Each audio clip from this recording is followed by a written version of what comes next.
7 अक्टूबर 2023 को हमास ने इजराइल के ऊपर जमीन, आसमान और समंदर से हमला किया था और इस हमले के बाद इजरायली सेना ने भी हमास पर जमीनी हमला कर दिया था।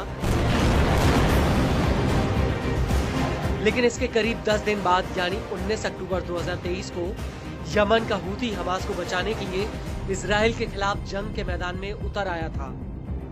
हालांकि शुरुआती तौर पर हूती ने लाल सागर में इजराइल और अमेरिका से जुड़े जहाजों पर हमले किए और कब्जे वाले फिलिस्तीनी बंदरगाह पर एंट्री पर बैन लगा दिया था। लेकिन धीरे धीरे हूती लाल सागर से होते हुए तेल अवीव तक आ गया। हालांकि लाल सागर में हमलों को लेकर हूती ने कहा था कि वो सिर्फ इजराइल और अमेरिकी जहाजों को निशाना बना रहा है। लेकिन कई रिपोर्ट्स में यह खुलासा हुआ था कि हूती ने उन जहाजों पर भी हमला किया जिनका इजराइल और अमेरिका से कोई लेना देना नहीं था। वहीं दूसरी तरफ लाल सागर और इजराइल पर हमलों को लेकर एक बात तो साफ हो गई कि ईरान के समर्थन के दम पर हूती अभी तक इजराइल के खिलाफ डटा हुआ है और कई रिपोर्ट्स में इस बात का खुलासा हुआ था कि ईरान हूती को इजराइल पर हमला करने के लिए एडवांस हथियार और पैसे दे रहा है। लेकिन ईरान अकेला नहीं है जो हूती को पर्दे के पीछे से सपोर्ट कर रहा है, बल्कि अब हूती को लेकर एक बहुत बड़ा खुलासा हुआ है। दरअसल अमेरिकी खुफिया एजेंसी ने खुलासा किया है कि चीन हूती को खुला समर्थन और एडवांस हथियार दे रहा है, जिनके दम पर वो तेल अवीव पर हमले कर रहा है। दरअसल अमेरिका की खुफिया एजेंसी ने इजराइल के i24 न्यूज को बताया कि चीन हूती को परिष्कृत हथियारों की सप्लाई कर रहा है और यह हथियार एक जटिल सप्लाई चेन के जरिए हूती को भेजे जा रहे हैं। अमेरिकी इंटेलिजेंस के एक सूत्र का कहना है कि हूती चीन में बने हथियारों को अपने हमलों में इस्तेमाल कर रहा है और इसके बदले में उसने चीन से वादा किया है कि वो लाल सागर से चीन के झंडे वाले जहाजों को सुरक्षित जाने देगा।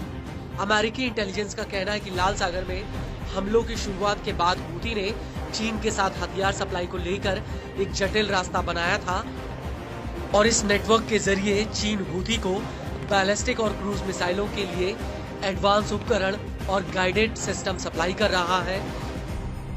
i24 न्यूज के मुताबिक कथित रूप से हूती के नेता यमन के भीतर हजारों क्रूज मिसाइलें बनाने की योजना बना रहे हैं जो फारस की खाड़ी में हमला करने में सक्षम होगी। न्यूज एजेंसी के मुताबिक हूती इन मिसाइलों को बनाने में चीन के उपकरणों का इस्तेमाल करेगा।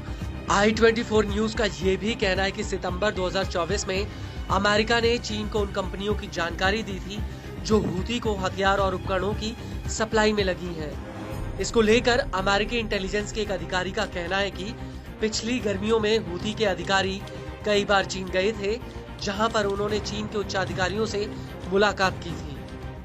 वहीं दूसरी तरफ अमेरिका का आरोप है कि चीन ने इस मुद्दे पर कुछ नहीं किया, जिसकी वजह से अब वो इजराइल के साथ मिलकर चीन के इस नेटवर्क को वैश्विक वित्त प्रणाली से बाहर कर सकता है।